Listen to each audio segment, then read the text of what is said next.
So this is one of my favorite like memories of environmental activism I've ever done that I'm about to show you here. And this is a photo that was taken in Albany, New York, on this kind of open plaza after 3 nuclear plants in upstate New York were saved because of some really like kind of last minute but smart legislative and regulatory action that was taken to pass something called zero emissions credit. So we're so stoked in this, and it felt good. I think in the pro nuclear environmental activism world, you don't feel like you get a lot of wins. So of course we popped open a bottle of champagne.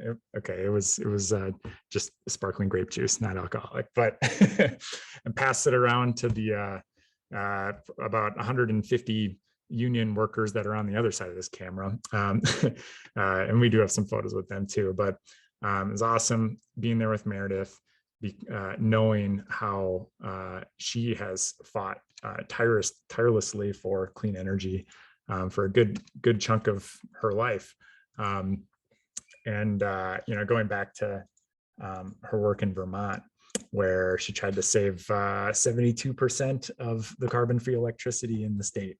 And that's 2014. It wasn't really well known how significant the contribution of nuclear energy was as far as climate change is concerned back then. And so you even had Bernie Sanders, a guy who I respect quite a bit and love the work that he's done, fighting to close this nuclear plant as well. And he did succeed. The next year, Vermont's emissions went up 16%. It was the largest increase in the country that year. And all of a sudden, power for 500,000 people, totally carbon-free, off the grid overnight. And one of these mild environmental tragedies, in my opinion. But because of Meredith's work and others like her, there's a wider awareness of that. And in the last year here, she has made the concept of grid reliability and grid fragility just salient among energy researchers, analysts, policy wonks, and now I think more and more people in state and national governments. And the timing couldn't be better, because we've seen what's happened in Texas, what's happened in California, and it was hard. You saw the newscasters struggling to actually accurately describe what was happening there. And thanks to Meredith's work, I think there's a much larger vocabulary and a much better understanding of what happens in these RTOs, regional trade organizations that manage our power grid. And so I'm in debt for her for that, and excited to see what she's going to share with us tonight. Meredith, thanks for joining us. Thanks for writing your book, and thanks for all of your activism.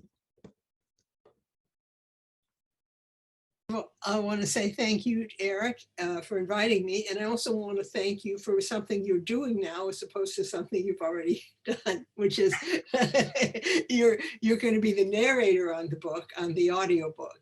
And Eric has already started recording it. So I'm got about 80 pages left. I'm close. I didn't hear what you said. I said I have about 80 pages left. Oh, great. Yeah. Yeah. That's great. Since it's a over 400-page book, although some of the pages, of course, are glossary. Many pages are glossary, and then there's indexes and footnotes and stuff like that. So it. And I'm not planning on reading that, just so you know. No, nobody would want to hear anybody read the glossary. That is an interesting issue about recording a book. Independent systems operator, : you do a great job, but maybe we'll say not happening. I got it. So anyhow, I guess the thing to do now is I'm happy to be here and to start our screen sharing, I hope. So here we go. And there is the first of my Yeah, my first slide. It's right there. How convenient. Okay. Well, what I'm here to talk about is the grid and the climate. And when I first began thinking about the grid, I didn't think that there was, oh my goodness, it wasn't, it did that on its own, did it not? Okay. This is, I want to start with, sorry about this. I want to start with some reality about what goes on. I think it's an awfully lot easier to find out, what people are hoping to do with the grid. Well, we're going to get more transmission. We're going to get more this. We're going to get more that. And knowing how the grid is operating right now, I mean, you have to start with where you are, because that's where you are. And so that's not as easy to talk about. So I'm going to start with something that's just a screenshot of reality. And I just took this screenshot yesterday. I don't claim that it is relevant at every moment of every year, but it's pretty close. So this is something called electricitymap.org. And if it was live, this is just a screenshot. If it was live, it would show the carbon weighting, carbon dioxide grams of carbon dioxide per kilowatt hour produced of different countries. Now you can see that not all the countries have signed up, but a lot of countries have.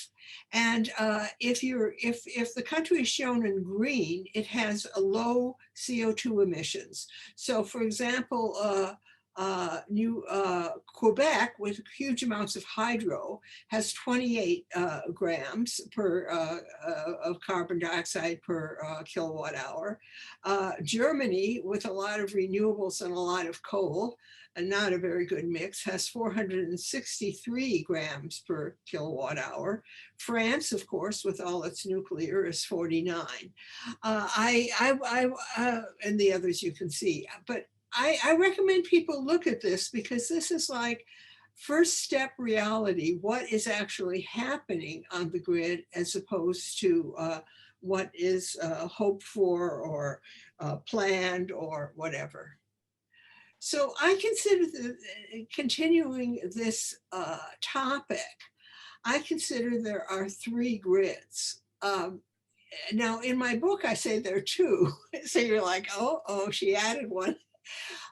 The two grids that are the physical grid and the policy grid. The physical grid is actually delivering electricity to your house, or it might be at your house. It consists of power plants, solar panels, wires, substations, balancing authority control centers. This is the physical grid. Without it, the electricity isn't anywhere. And then there's the policy grid, which influences the physical grid hugely, but is not itself the physical grid. The policy grid is how power plants get paid, and the order of dispatch, how solar farms get paid, and so forth. And a lot of the time, people kind of deliberately confuse these 2 grids. For example, a company will say, we run on 100% renewable power, and everybody thinks that's the physical grid. They think of this company as having a whole lot of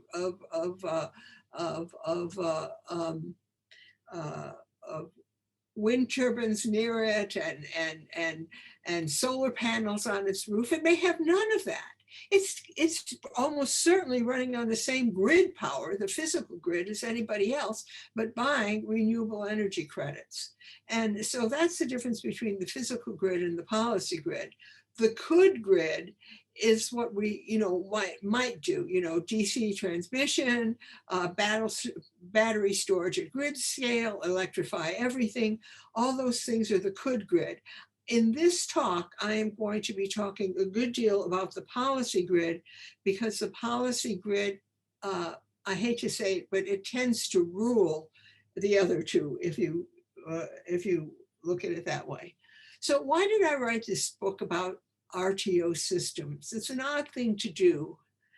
The first thing is that RTO is a regional transmission organization, and a few people know they exist. Probably this sounds like a very active group and a very knowledgeable group. I was very impressed when the leaders were talking at the beginning. And I suspect that when I say few people know RTOs exist, that maybe this group is one of the exceptions. But meanwhile, many people don't know. A friend of mine in Chicago, for example, was actually one of the city planners, though not about utility, and she had no idea she was in an RTO area. Another thing is people told me it was impossible to write such a book and nobody would read it if I did write it. And well, I got a rebellious streak. I felt that these systems are headed for trouble and they're going to be trouble for everybody. So I felt I had to write about it. So okay, here's the cover of my book, just in case you wonder what the book is. It's Shorting the Grid, The Hidden Fragility of Our Electric Grid. And basically, what is wrong with RTOs? In my opinion, what's wrong is that nobody is responsible for reliability. They run on an auction system, not a planning system. The auction system often doesn't give the results they want. So it's a situation of Band-Aids are us. And they have closed meetings ruled by insiders. So let me look for a moment here at, okay, I just want to be sure that I've got these in order. This is the main problem that all the grids are facing, okay? We don't use the same amount of electricity every day. So this is a screenshot from our local grid, ISO New England, and it shows a surprising number of things for such a simple object. The first thing is that 10K means 10,000 megawatts, and 16K is 16,000 megawatts. A moderately sized nuclear plant like Vermont Yankee was 600 megawatts, so almost 1,000. Bigger plants are, bigger, up to 2,000 megawatts. Lots of plants are smaller, 400 megawatts. And of course, if you go to a solar farm, for example, it might be 10 megawatts. So this is just to give you an idea of what this 10K, 16K means. And when we look more at this,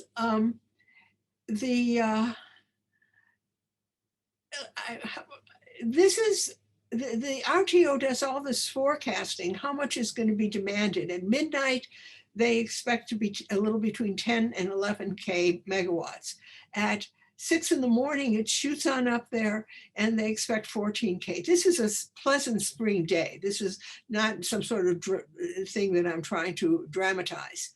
And then, then it falls in the middle of the day. Part of that is less in demand because, a lot of things start up in the morning and maybe some of them aren't still working. Some of this is also solar coming online. And then around 7 in the evening, it really begins peaking and then it falls off again. So this is the forecast and this is what actually happens. And the thing is that every time that this moves, the number of plants on the grid have to move too, because it always has to be in balance.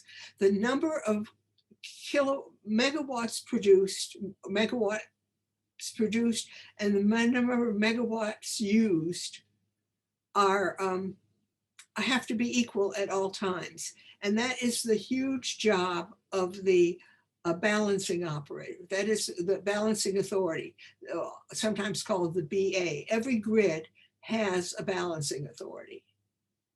That's the big control room that you sometimes see a picture of. So how does the balancing authority, how do plants get called online by the balancing authority? part of it is about money. It's an auction system. It's not a heavily planned, well, there's a lot of planning involved, but it's an auction system. So, and the clearing price is central. So here comes an auction. In most places, the auctions take place every 5 minutes. And so the regional transmission operator organization knows it needs, say, 700 megawatts. Obviously, I should put extra zeros on that because 7,000 is more like it, as you can remember from this. But okay, so let's go to 700 because this is what I'm trying to show here. And 3 plants offer. Okay, one plant says, I have 300 megawatts. I can give it to you for $20 per megawatt hour. Plan B, I have 200. I can give it to you at $30 per megawatt hour. Plan C, 300 at $40 per megawatt hour. I'm just making up here. They're bidding into the auction. They want to be chosen. And the RTO says, okay, I need 700. I'm going to get 300, plan A, 200 from plan B, all you have to offer. And then for plan C, I only need 200. I only need 300 of your 200 of your 300, but I'm buying it from you. So I've got my 700 megawatts, and all you plants, you're getting $40 per megawatt hour. That's the clearing price. The highest price that's accepted on the grid is the clearing price. And so look at what are the incentives this has. If you're plant A, do you want to be the highest price on the grid? Or would you like it if there's some higher priced plants? Because you're going to get more money that way. RTO auctions don't save money for customers. Everybody says, well, this is the market. It's saving money. It really isn't. They make the grid more fragile because the times when the power plants are really making a lot of money are when the grid is having a near miss. In other words, at a certain point in New England history, where there was a very bad cold snap and we were trying to get energy from any plant that could possibly have it, the price on the grid was going up, $1,000 per megawatt hour. In Texas, it went up to 2,000 to 9,000. And that's the time when the power plants are making their money. So it's a perverse incentive that grid reliability hurts profits. Now, I won't spend much time on this this picture, but I just wanted to show it to you because it was a study done by Haas School, UC Berkeley Business School, which shows the average retail charge for areas of the country that restructure, that became RTOs, is this line up here. The average retail price for the areas of the country that didn't restructure is this line down here. So I just want to show you that if someone says, well, we need those RTOs, they say for the consumer, they don't really. And in my book, I have other charts and other studies and so forth of this. But I thought this is somewhat a little bit dramatic because, if it was, if the idea was that if you have an RTO, then the price is going to fall, and you see that it stays right above, it isn't going anywhere compared to the ones that didn't. So here's what I consider to be the fatal trifecta for a grid. Now, I'm going through things a little rapidly, and I realize that maybe this isn't the best, but on the other hand, I'm supposed to be only talking for 20 minutes, and I like to have a lot of questions. So, you know, if you feel like, oh, well, she's just skipping things, just ask me to go back. I mean, and ask me questions. So the fatal trifecta for a grid is the following, and we saw it in Texas, and we saw it in New England. Now, New England's a better example because everybody thinks that Texas is so unique because you know, it doesn't. It's detached from the local grids and so forth. But in New England, we had we have the setup. There's an over reliance on renewables that start and stop on their own schedule, not on the demand schedule. So how do you get the nice grid projections? I mean, you can't, if you've projected that you need a certain amount of energy at 2 in the afternoon, you can't order the wind to blow then. Well, what do? You back up the renewables with natural gas, because natural gas is extremely flexible. It can go online quickly, it can go offline quickly, unlike steam plants. The problem with natural gas, I mean, there are other problems such as about the climate, but right now I'm just talking about how it is for the grid, okay? That backing up the renewables with natural gas, the natural gas is delivered just in time. And that means that it comes right when you need it through pipelines. But sometimes it doesn't come because if it's a really bad cold snap, houses can be using the natural gas to heat and they have priority. And so there's this just in time natural gas is a problem area. Another problem area is overdependence on the neighbors. The neighbors are probably having the same weather conditions and the same problems you have, and they will not send you some extra energy if it means that they're going to run rolling blackouts in their own service territory. People serve their service territory first. That's true in anything, not just electric grids. So I feel that RTOs slide toward that fatal trifecta more quickly because the vertically integrated areas where the utility owns the power plant, owns the transmission lines or rents them, owns the distribution lines, they take resource adequacy very seriously. You know, do I have enough power plants? Do those power plants have fuel available? Am I comfortable that I can do it in a bad snap? Now, in an RTO area, the power plants are just their own thing. As I say, when the grid price goes up, they're very happy, even if it means that the grid is shaky, because keeping power flowing to the customer is not their responsibility. They just bid into the auctions. They want to make money, so they want to bid into the auctions, but if there isn't, nobody's really planning the resource, what they call resource adequacy. Similarly, no one is responsible for planning for and paying for reliability. People say, well, why didn't Texas winterize? I could give you a little talk about why the Northeast isn't really winterized for its extreme weather. If you want to be winterized for extreme weather, that costs money. It gives you reliability. And but if you're going to bid into an auction and you want to be bidding low so you get into the auction, you don't have to pay for that because you can just say, oh, if the weather's too extreme and I'm not winterized, I just won't bid into that auction. I mean, you know, nobody's making me bid into the auction. And power plants in an RTO area can make big bucks when the grid is stressed. That's a rather backward incentive. So Texas, as I say, Texas lost power for about 2 days during extremely cold weather, and there were 100 deaths, and people said, oh, but then if you look around at other RTO grids, they say, oh, it can't happen here.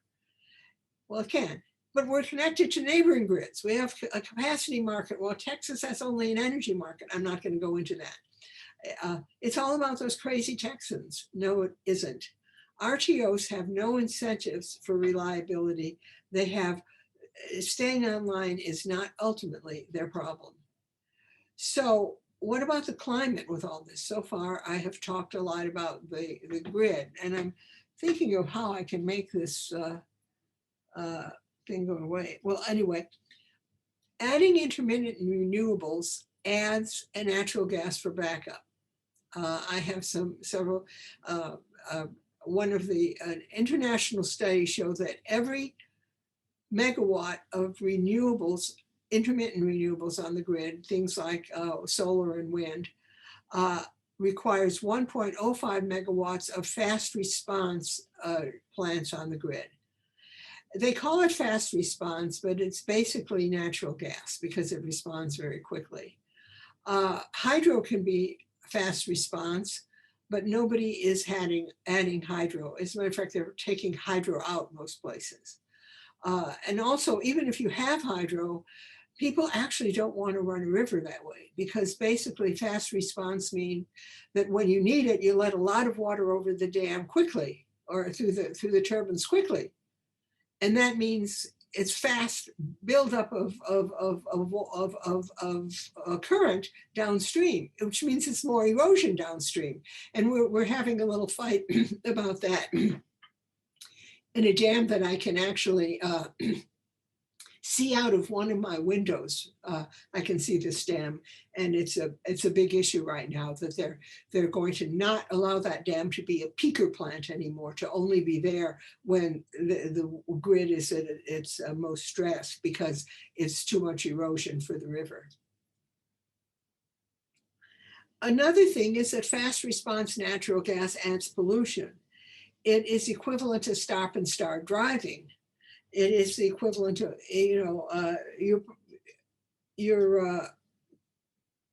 it's more carbon dioxide per megawatt. And I have no idea why my thing is jumping around this way. But at any rate, it's more carbon dioxide per megawatt hour when you're doing fast response. When the temperature, when you're turning it on and turning it off, it's like stop and start driving. Your gas mileage isn't going to be good. One of the things that I worked on as a research chemist was nitrogen oxide control. Nitrogen oxide is produced in combustion system, and it's responsible for smog, photochemical smog, and it's partially responsible for acid rain and acid deposition. Controlling it becomes much more difficult when you're changing the output of your combustion system rapidly. It just becomes a lot more difficult. You get more NOx coming out. Steady natural gas can be relatively low pollution in comparison. Combined cycle plants are one of the most efficient. Combined cycle natural gas plants are among the most fuel efficient plants on Earth. And I mean, I'm not saying you should all now love natural gas, but if you're going to use it, it would be nice to use it in fuel efficient ways rather than in stop and go driving ways. So when I was in the Consumer Liaison Group Coordinating Committee, we planned our meetings. And one meeting we had, a woman at the meeting got very angry at us. She said, you don't understand. You're talking about all this stuff. You're talking about companies. You're talking about, plans for substituting combined cycle. What is this? You should be telling us how to make our houses better. And the answer is no, actually, what society decides as a society matters. Whether you insulate your house or not matters too. It's not trivial. But on the other hand, if you decide that it's all about insulating your house, you're not going to understand that renewables backed with fossil will never be really pollution free, and they won't be as pollution free as nuclear. Renewables backed with non-fossil, there's a lot of academic papers about this, are very interesting, but they're not here yet, and they may never be here. They're part of what I call the could grid. For the climate, we need nuclear. And so I think I have managed to not take up all your time, I hope. So I'm just going to say, oh, this is extra stuff in case people wanted to talk to me endlessly about Texas. I hope they don't. But at any rate, I'm prepared if they do. I'm always happy to hear from you. My name is Meredith Angwin, and if you know that, you know how to get a hold of me. meredithangwin.com is my website. meredithangwin@gmail is my email. At Meredith Angwin is my Twitter feed. The only thing that's different is Meredith Angwin author at Facebook. If you want to hear about energy, Meredith Angwin is on Facebook too, but you know, they're pictures of the grandkids. I mean, they're really cute grandkids. So it's very nice if you want to look at them, but it's this is the one where I do things about the grid. And just for fun, because everyone should know about this site, I encourage people to look at electricitymap.org. And that's my talk. Thank you very much for inviting me. Thank you, Meredith. Appreciate it. Thanks for walking us through a very complex and labyrinthine topic. Yeah, I hope that there's just a greater awareness of the kind of small group of people that are making financially motivated decisions that can result in people dying, and how little oversight that is. I mean, you said not to ask you about Texas, so now I don't want to, but I think it's a great example of how the lack of oversight here and profit motivation have led to people freezing to death. I mean, not good at all. Great. Well, I do have a couple questions, but I would love to see if other folks have some first, and I can save mine for later. I'd just like to make one comment about to Hobie, who recommends RTO Insiders. I definitely subscribe to it, but it is about $100 a month. So most people aren't going to just say, oh, this is a hobby of mine, I think I'll subscribe. But if you don't subscribe to RTO Insider, it's really hard to know what the heck is going on the grid. I'm going to try, there's this website called outline.com. Its official reason is it like makes things easier to print for you. But for a lot of websites, it does get around paywalls. So just the pro tip there for anybody looking to, skirt the law. How do you want questions? How about, that's a great question. Sorry. Let's raise your hand. I would raise say. your hand. Yeah. We'll call on you. Lincoln.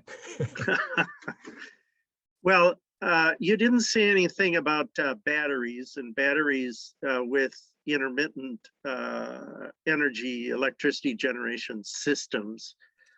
Can you talk about that in terms of the availability of electricity on the grid? Well, yes, I'm happy to do that. I mean, I think it would be great if there were really batteries available all over the place, but there aren't, and there are reasons for that. I mean, they require some minerals that are sometimes hard to get, and they are very expensive and so forth. So when you look at the batteries that have been installed various places, the biggest ones I know about are about like 200 megawatts and able to back up a system for, maybe 2 hours, okay? Well, the Vermont Yankee nuclear plant was considered too small to be financially viable. It was 600 megawatts and it could go forever. I mean, for 18 months as opposed to 4 hours. So when you begin thinking about an entire, and as I said to you before, even a small grid like the New England grid is 10,000 megawatts. So if you're looking at oh boy, we just did it. We installed a 200 megawatt battery system. It isn't going to do much for a 10,000 megawatt and that's hardly the biggest grid. I mean, Texas, I forget what Texas is, but it's several times the size of, well, yeah, it's more than twice New England. I'd have to go look up what Texas is before I answer that too much, but yes, indeed. Yeah. I see a question about Minnesota's grid as well. Have you looked at Minnesota at all, Meredith? I don't think we've ever had. Well, Minnesota is part of MISO, as I recall. Mhm. And so I wouldn't look at Minnesota's grid, even if I decided, hey, I want to look at this, I would not be looking at Minnesota's grid. I would be looking at the MISO grid. And if I can, let me Which see. stands for, is it Midwest Independent Systems Operator? Yes, Midwest Independent System Operator. I'm going to do something here, which I don't know if it's worth doing, but I'll do it anyway because I do things. Oh, no, I don't. Here it is. I might have brushed by this. Can everybody see it? Am I screen sharing or am I just nuts? No. You're not No. at the moment. I've got to go. Are you trying to pull up electricity map right now? No. Yes, I am actually. I am trying to pull up. Would you like me to do that? electricity map. I can steer if you'd like. If you could do that, that would really, really be great. Absolutely. Okay, here it is. All right, so here's, actually MISO is not reporting right now, frustratingly. Data is delayed, it says. Oh, okay. I'm sorry about that. Okay, if MISO was the same as what's next to it, okay, pretend MISO is the same as PJM in Chicago, and say what PJM is right there. You see The little smidge of PJM here. Yeah, 392 grams per CO2 per kilowatt hour. Mhm. Yep. Pretty dirty. A lot of coal, a lot of gas still. There are dirtier parts of the US, like they're not even on here, but Alaska for sure. And there are dirtier parts in the world. Like Poland. You can always look at Poland. You can always feel good about yourself by looking at how dirty Poland is. Right. Estonia as well. In the winter, they're often burning just oil. It's not a good look. That'll send your emissions over 1,000 here. So Meredith, on that same topic about Minnesota, so our primary electric utility, Excel Energy, has a solar program, right? Where as a homeowner, you sign up for this, and supposedly, they're buying energy from these various solar farms that have been built, and wind energy as well.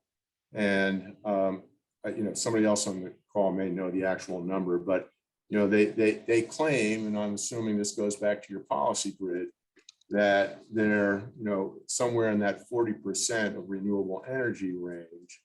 And for people like myself, a homeowner, I'm paying a premium plus or minus $1, per kill, or whatever that measurement is, more than I might if I just was a regular electrical utility customer.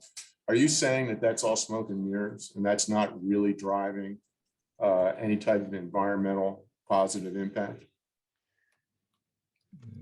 I rarely say everything's all smoke and mirrors. I would say that basically, when you pay an extra dollar, that extra dollar does eventually get its way over to somebody who is producing solar. Okay, so in that sense, it's not smoke and mirrors. On the other hand, you're not using anything special, and you're using the grid electricity. That's what you're doing. You're paying extra for the same electricity your neighbor is getting.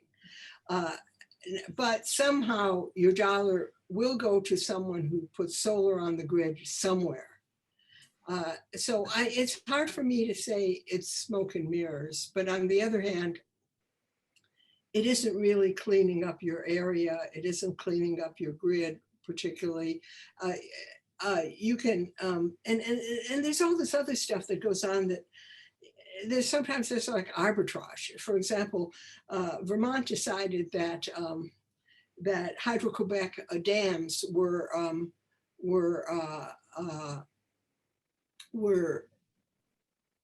renewable resources. Of course they are, but most places don't consider big hydro to be renewable.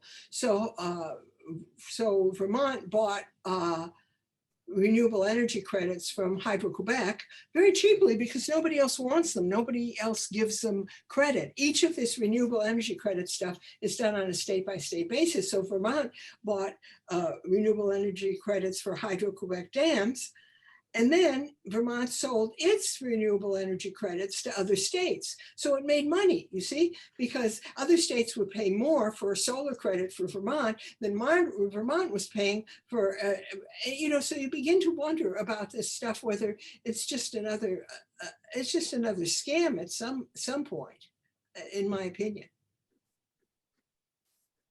Buy them cheap, sell them high. Yeah. If anybody's curious why hydro doesn't get renewable energy credits, I put a couple of reasons in the chat. One, the impacts on fish migration is often cited. And two, they don't have lobbyists, or at least didn't have ones that were good enough to get in on that. So yeah, maybe the same reason that nuclear doesn't get clean energy credits in a lot of places. Yeah, I wouldn't say it's all smoke and mirrors either, but they do kind of advertise it in a sort of a dishonest fashion. I feel like when you're paying for it, it does kind of seem like you are getting renewable electricity to your house, and you can feel good about that. And it's not really the case. It's just a way to pay solar wind producers more money in hopes that they'll build more of that technology. Yeah. Anybody else have questions? We got a lot of people on. Cheryl, go ahead. Thanks, Meredith. That was really interesting. Would it be, in an ideal world, would it be better if the grid was nationalized across the whole country? People ask me that a lot. I'm going to say that I think that the rural electric cooperatives, which are in a sense not part of investor-owned utilities and so forth, they do a really good job. And so that is, in terms of nationalization, in terms of like social ownership, you could persuade me that might be good or might not be good. I think it could be. But in terms of the whole grid being together, no, you have to know what's going on. You have to understand that there's that real grid out there, and there's those people in the balancing authority control rooms, and they have to know what's going on. They have a map of every substation, of every power plant. They know when a power plant goes up. They have TVs. Why do they have TVs? They have TVs because if there's a problem somewhere, there might be a power outage there, and they're going to have to adjust for it. Or another reason is if everybody's watching the Super Bowl, and then there's a commercial break, people are going to go out and turn on their popcorn poppers or turn on this or turn on that. And so the grid operator's watching all this stuff to keep everything in balance. The idea that such a grid operator could be sitting in Wichita, Kansas and do the whole country, that isn't reasonable. It is going to always be regional with interconnections. That's how it sort of has to run. I mean, just for the practical knowledge of what's going on and keeping it in balance. So, did I answer the question you asked? Sometimes I think I wasn't quite sure if I got it right. Yeah, Cheryl. Yeah, I was just interested if it would be more efficient if it was under one ownership. Oh, I don't know. Maybe no. It's such a broad swath. I can't imagine it being that way. I mean, they do certainly talk to each other constantly. And I could see potentially some value in that. And certainly we're going to need some more transmission if we build out renewables at the goals that we have to build them right now. And that's going to be, it's going to be tough to permit and cite it, but it would be helpful to assure reliability of the grid to have more transmission. Definitely. Thank you. So before the next question, Meredith, do you mind staying a few minutes past the bottom of the hour if there's more questions? Okay, yeah, just as, as long as it's not another hour or something. No, just a few minutes. I mean, I just want to make sure because we're hitting close to the bottom of the hour, which is typically the end of our meeting, but we oftentimes run into this. So again, I want to make sure that everybody who has a question, they know how to reach you now. Just put your Gmail address up there. And I see Hobie with Scout salute up right now. Go ahead, Hobie. Thank you, Meredith. That's very informative. Could you say a few words about the concept of sort of monolithic power generation versus distributed energy resources with respect to reliability? The model I think of is, I remember I'm old enough to remember when we used to rent time on computers, centralized computers. Yes. And now we carry more power than any of those computers around in our phones. So I'd just be curious in terms of reliability and the impact of on the grid of building, whether it's nuclear or coal or anything else, building large capital intensive kinds of resources to provide energy versus more distributed or I think you get where I'm going. I know where you're going with that. And distributed is very appealing, but when you get right down to it, most distributed energy needs a backup of a connection to another part of distributed energy. So pretty soon you've got a little grid anyway. And so I think people have this kind of idea. There's this thing in the Bible about sitting beneath your own vine and fig tree, and no man shall make you afraid. You know, this idea of a little place that's sort of self-sufficient, but actually grids tend to be connected to other grids. I mean, even a distributed generation. I mean, I know someone with a lot of solar panels, but it turns out he can't disconnect from the main grid. He'd have to pay more for his inverters if he had it able to be islanded. That's an extra expense. So, I mean, and most of them aren't. And I want to also say one other thing about when I was growing up, and this may or may not be relevant, but it is in a way. The really hardest thing to do pollution control on is distributed stuff. You know, your cars, you know, you get a great big power plant and you can put all kinds of equipment on it. I took a people on a tour of a local coal plant, and I said, look, you know, the boiler is just one little thing, and everything else around here is the pollution control equipment.